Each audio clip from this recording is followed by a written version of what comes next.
Bien, ¿se ve bien? Efectivamente, le visualizamos perfectamente. Muy bien, muchas gracias por las confirmaciones. Bueno, tal cual me presentaban, mi nombre es Eliana Hansen, yo soy de Argentina. Me honra muchísimo estar invitada a esta conversación sobre el Día Mundial de la Obesidad. A mí me gusta evitar llamarle lucha contra y seguramente a lo largo de esta disertación se darán cuenta por qué me posiciono desde ahí. Me interesa mucho poder ampliar miradas y sumar diferentes perspectivas a la hora de pensar en los procesos de salud y enfermedad, sobre todo del tipo de la obesidad que son tan complejos, y me resulta un honor estar compartiendo con ustedes todas las discusiones o algunas de las discusiones y de las reflexiones que nos venimos dando como colectivo de nutricionistas, de profesionales de la alimentación aquí en Argentina.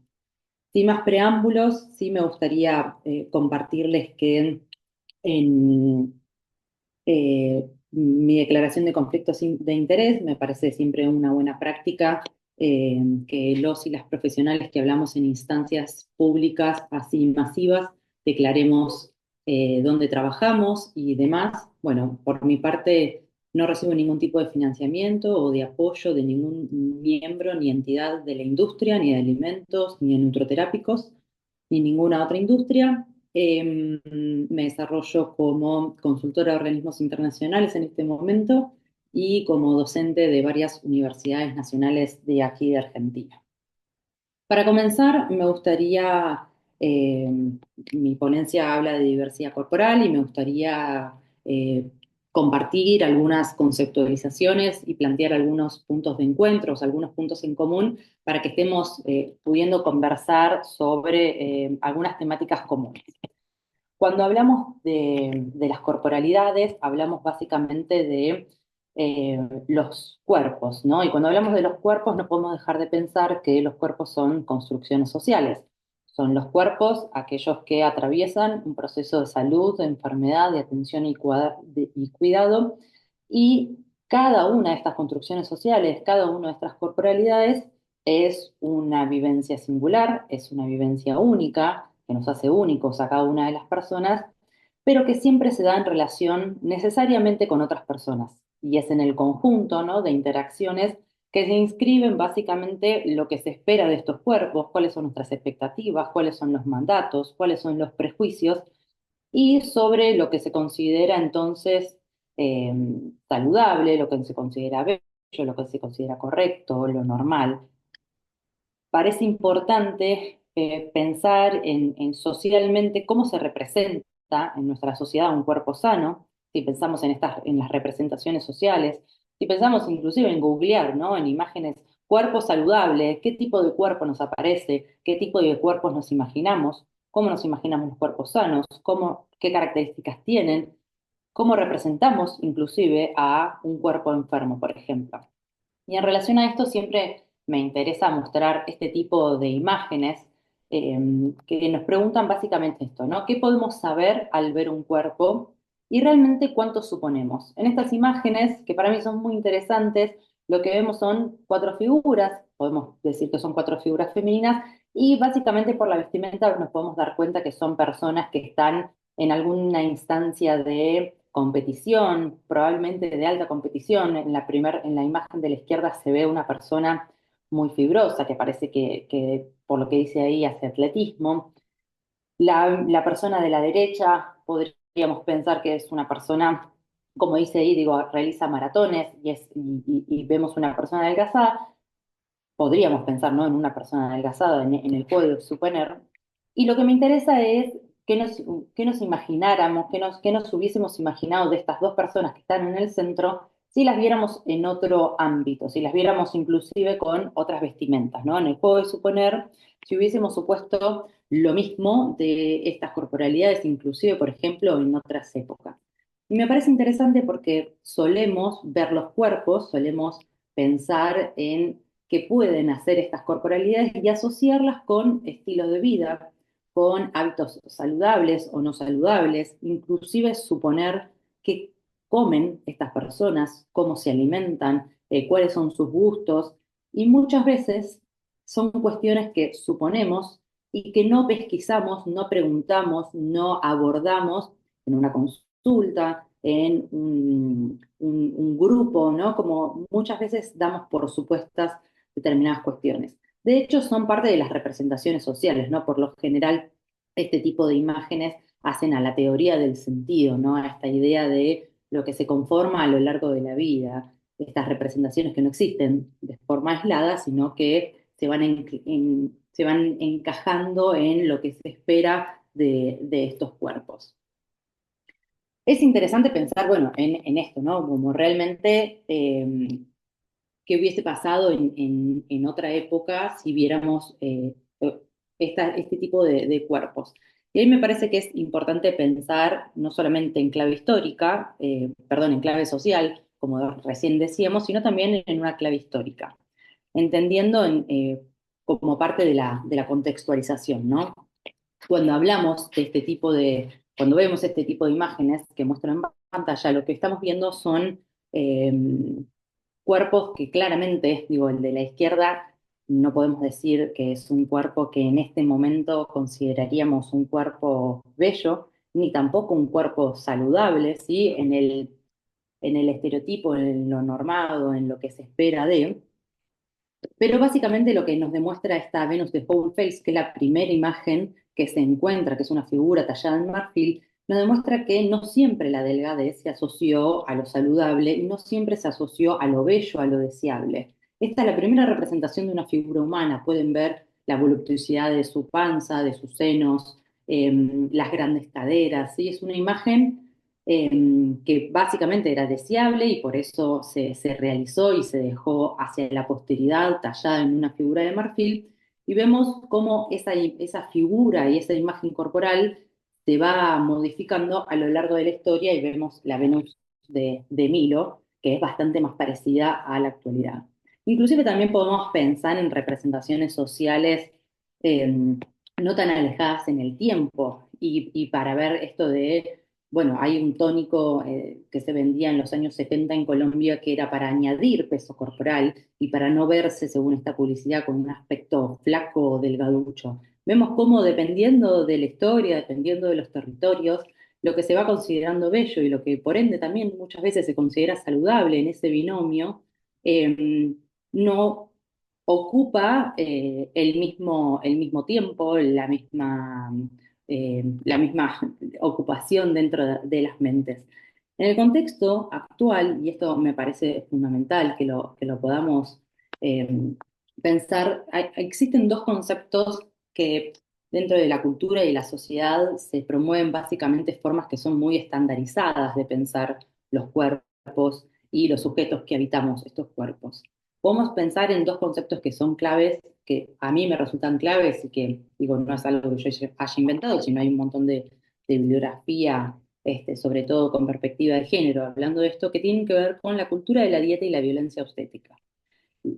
Perdón, estética. La violencia obstétrica es otro tipo de violencia.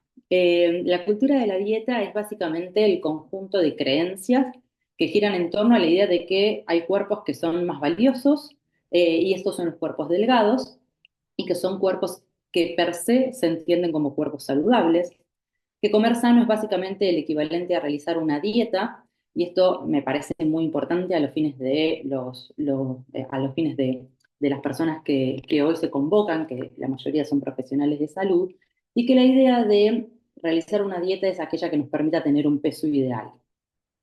Básicamente, la cultura de la dieta se basa en torno a la restricción, a la culpa, a los premios y los castigos, según esta definición de Jovanovski. Y la violencia estética es el conjunto de discursos, de narrativas, de representaciones, de prácticas e inclusive de instituciones, ¿sí? Muchas veces son mismas las instituciones de salud, que ejercen una presión desmedida, que muchas veces es una presión mayor y focalizada a los cuerpos femeninos, para que respondan a cánones de belleza, que son cánones impuestos, aun si estos ponen en riesgo la salud física y mental. En Argentina hemos tenido un caso bastante conocido de una modelo que fallece hace 2 años de una falla renal por una intoxicación de un Botox, digamos, que se puso dentro de sus glúteos y eso la llevó a la muerte. Todo eso acompañada de profesionales de salud y una clínica médica. Y básicamente esta violencia estética se basa en cuatro premisas que son, bueno, lo focalizado hacia las mujeres y hacia las disidencias, la idea de la superioridad estética en lo blanco, el miedo a envejecer y el odio a los cuerpos que son cuerpos grandes, cuerpos gordos o de las personas gordas en general.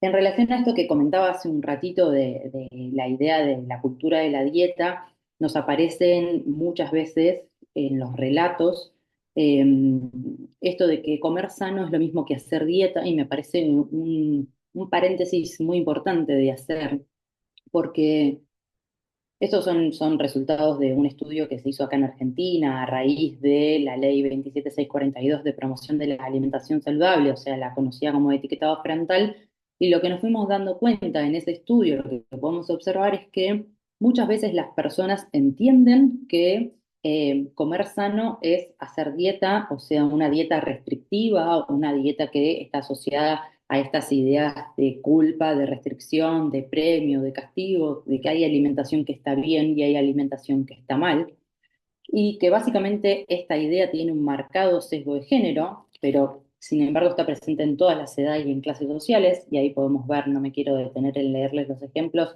los pueden ver usted mismo, esta idea de me estoy cuidando que aparece todo el tiempo, y muchas veces el concepto de lo sano, el concepto de como saludable, se confunde con lo dietético, se confunde con lo light, se confunde con lo que no engorda y no tanto está asociado con el consumo de frutas y verduras, ¿no? De aquellos alimentos que consideramos frescos, que estimulamos su consumo, sino que socialmente se entiende que comer sano es lo mismo que hacer una dieta restrictiva, por lo menos en Argentina, y esto me parece importante comentarlo.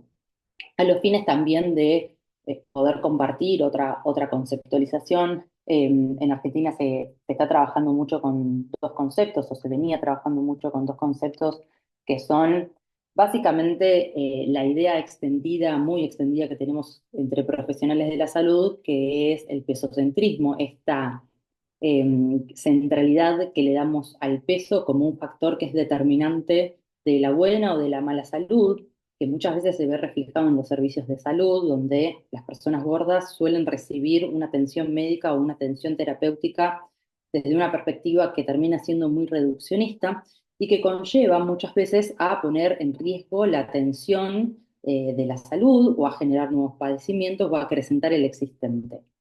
Básicamente, cuando focalizamos solo en el peso o en el tamaño corporal de la persona, lo que hacemos es desconocer o incluso descartar muchas veces síntomas o preocupaciones que las personas tienen y que motivan o que podrían motivar a la consulta en un espacio de salud y sin embargo se descartan, ¿no? El enfoque de este tipo, el pesocentrismo, en el ámbito de salud muchas veces tiene graves consecuencias, entre ellas, por ejemplo, diagnósticos tardíos o diagnósticos erróneos. Existen personas que polulan, digamos que sistemáticamente acceden al sistema de salud en busca de diagnósticos por remitir determinadas dolencias y sin embargo todo se focaliza y se culpabiliza a través del peso de las personas y la única solución ante eso es usted descienda de peso y después venga a verme y en eso hay un montón de personas que primero dejan asistir al sistema de salud, por supuesto, y otras veces se van a su casa con diagnósticos erróneos, ¿no? Hay un gran agotamiento, hay un gran cansancio, hay mucha mayor inversión de tiempo y de dinero. Si esa persona fuese delgada, seguramente se le pesquisaría y se le haría un diagnóstico sin mucha más vuelta y no se estaría culpabilizando o focalizando únicamente en el peso como un parámetro de salud o de enfermedad inequívocamente, ¿no? Y acá más o menos llego a lo que me resultaba interesante compartir o por lo que me convocaron, que tiene que ver con la perspectiva de diversidad corporal y pensar en si solo incluye al tamaño de los cuerpos. Básicamente, cuando hablamos de una perspectiva, hablamos de los anteojos con los que elegimos mirar, ¿no? Desde qué posición elegimos entender los cuerpos en este caso y también cómo los elegimos ordenar, medir o categorizar. Cuando hablamos de la perspectiva de diversidad corporal, no solo hablamos de lo que tiene que ver con el tamaño de los cuerpos, que sí lo incluye y es de lo que yo vengo conversando, sino también de qué capacidad funcional tienen esos cuerpos, si tenemos dos brazos, dos piernas, si tenemos la capacidad de deambular y de caminar con las dos piernas que tenemos, o si somos usuarios de silla de ruedas. Ahí también se implica a la diversidad corporal, el enclave funcional se le dice, o también lo conocemos como, más comúnmente como la discapacidad. También incluye a las características sexuales y esto tiene que ver con algo muy específico de los cuerpos, de cómo son medidos los cuerpos al nacer según la genitalidad y si se clasifican de manera binaria en varones o sexo femenino o sexo masculino y si no corresponde a ninguno de estos dos, se realizan alguna modificación de la genitalidad, aunque sean niños, niñas muy pequeños o recién nacidos. Eso se llama personas intersex. También se incorpora dentro de la diversidad y del campo de la diversidad corporal a la identidad de género, o sea, esta idea de si la identidad y la expresión de género, de si yo me reconozco de del mismo sexo que me fue asignado al nacer, o si me reconozco de otro tipo, ¿no? Por las personas cis y las personas trans. Y también incorpora la diversidad psicosocial, la forma que entendemos la forma que tenemos de sentir o de pensar la neurodivergencia, por ejemplo, ¿sí? Las personas que tienen autismo, que tienen TDA, que tienen dislexia, ¿sí? Son todas condiciones que hacen que no todos podamos responder a los estímulos sociales de la misma manera, pero eso no nos hace ni ciudadanos de segunda, ni menos personas, ni tener menos derechos. Sin embargo, para volver un poco a la idea del circulito que tiene que ver con el tamaño de los cuerpos, muchas veces en esta idea de los cuerpos normales y de los cuerpos anormales o de aquellos que pueden ser corregibles, lo que tiende a suceder en la sociedad es, aplica este concepto que desarrolla Gail Rubin, que Gail Rubin es una antropóloga del norte global, y lo que ella dice es, los cuerpos se ordenan y a esos cuerpos se les da mayor valor y se les reconoce diferentes cuestiones. Por lo general, en la cúspide, ¿no? Como en lo alto de la pirámide, de la jerarquización y reconocimiento, encontramos a cuerpos que son delgados, a cuerpos que se los reconoce, si son delgados, como cuerpos que son activos, cuerpos que son magros, cuerpos que están bien alimentados, que son saludables, que son respetables, que se pueden mover físicamente, socialmente, que pueden ocupar espacios, por ejemplo, ir al cine, estar en una sala de espera, ¿no? Como cuerpos que tienen habilitado disponer de determinada legalidad en el círculo social. Cuerpos que son vistos, ¿no? Que los vemos en las revistas, que los vemos en la televisión, que son mostrados, cuerpos que son deseados, que son deseantes, que son respetados, y hacia abajo de esa pirámide empiezan a aparecer los otros cuerpos, aquellos que no cumplen con estas reglas, que parecieran que pueden ser considerados malos, que pueden ser considerados corregibles, ¿sí? Intervenibles, ¿no? Que tenemos como que mover hacia debajo de la curva de lo que consideramos normal.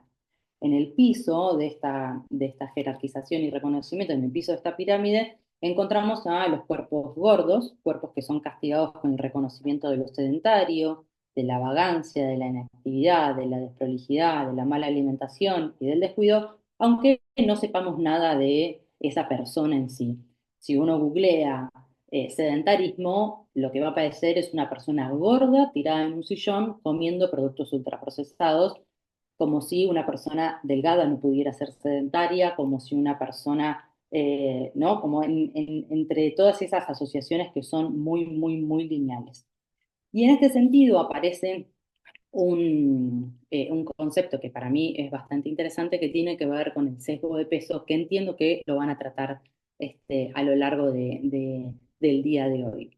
Y esto es solamente un ejemplo, ¿no? Hay un estudio que muestra que los profesionales de la salud creemos que los pacientes son vagos, que carecen de autocontrol, que son deshonestos o que no siguen las instrucciones. Estos son 25 estudios que analizaron el estigma de peso internalizado que tienen algunos profesionales de la salud. Básicamente, cuando hablamos de sesgo de peso, hablamos de las actitudes negativas y de las creencias que tenemos sobre otras personas por su peso corporal, y muchas veces estas actitudes se manifiestan con estereotipos o con prejuicios. Esto, entendemos que el cuerpo, que la persona gorda, es de determinada manera. Y esta idea del sesgo de peso muchas veces condiciona a tener un signo social o una etiqueta, ¿no? La persona gorda es de determinada manera y muchas veces la sociedad y los profesionales de salud como parte de esta sociedad eh, tenemos acciones contra las personas que son gordas o que tienen obesidad que pueden causar muchas veces exclusión, marginación o generar inequidades, ¿no? En esto de diagnósticos diferenciales, por ejemplo. El estigma de la obesidad tiene muchísimas consecuencias que están básicamente demostradas por la evidencia científica. No es algo que, digamos, es un listado que a mí se me ocurrió poner, sino esto deviene de la Guía Práctica Clínica Nacional sobre el abordaje integral de la obesidad en personas adultas que tiene el Ministerio de Salud de la Nación Argentina, y lo que muestra es cómo aquellas personas que sufren estigma de peso tienen una peor relación con su imagen corporal y con su satisfacción corporal, que tienen baja autoestima, que tienen baja confianza en sí mismos, y la lista es bastante amplia. En nuestro país, además, contamos con la posibilidad de tener algunos datos de cómo las personas eh, sienten la discriminación por portar un cuerpo gordo y sobre todo algunas denuncias que se realizan en los ámbitos de los prestadores de salud, de los centros de salud. Y esto me parecía interesante a los fines de contarles. eh, Tenemos en el país una guía práctica clínica sobre el abordaje integral de la obesidad, que es esta que muestro en pantalla. La pueden encontrar por la página del Ministerio de Salud o pueden ahí escanear el QR. Y hay dos o tres cosas que me parece importante contarles de esta guía, que es una herramienta que costó mucho realizar en el país y que me parece valioso que se conozca también a nivel internacional. Uno de los objetivos es el abordaje biopsicosocial y el respeto a las voluntades individuales y evitar centrarse exclusivamente en el peso. O sea, es una guía de práctica clínica que considera la problemática que causa el pesocentrismo en el acompañamiento de estos procesos de salud-enfermedad. Define a la obesidad como un problema de salud que es metabólico, que es crónico, que es heterogéneo y sobre todo, y esto me parece muy importante, que es estigmatizado. Y da varias recomendaciones en relación a lograr intervenciones que puedan reducir el sesgo de peso y el estigma, ya sea a nivel estructural, como a nivel interpersonal, como a nivel individual o internalizado.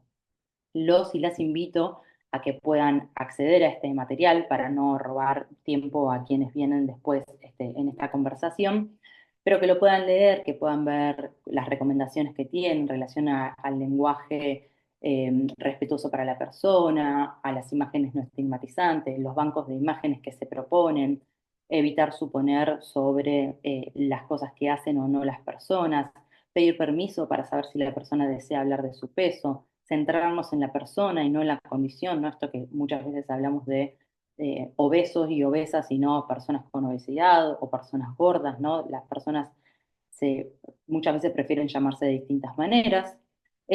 No utilizar imágenes estigmatizantes, evitar el concepto de peso ideal y de IMC asociado a los sentimientos de frustración altamente que conlleva no poder cumplir con esa meta o no poder sostener un peso a largo plazo.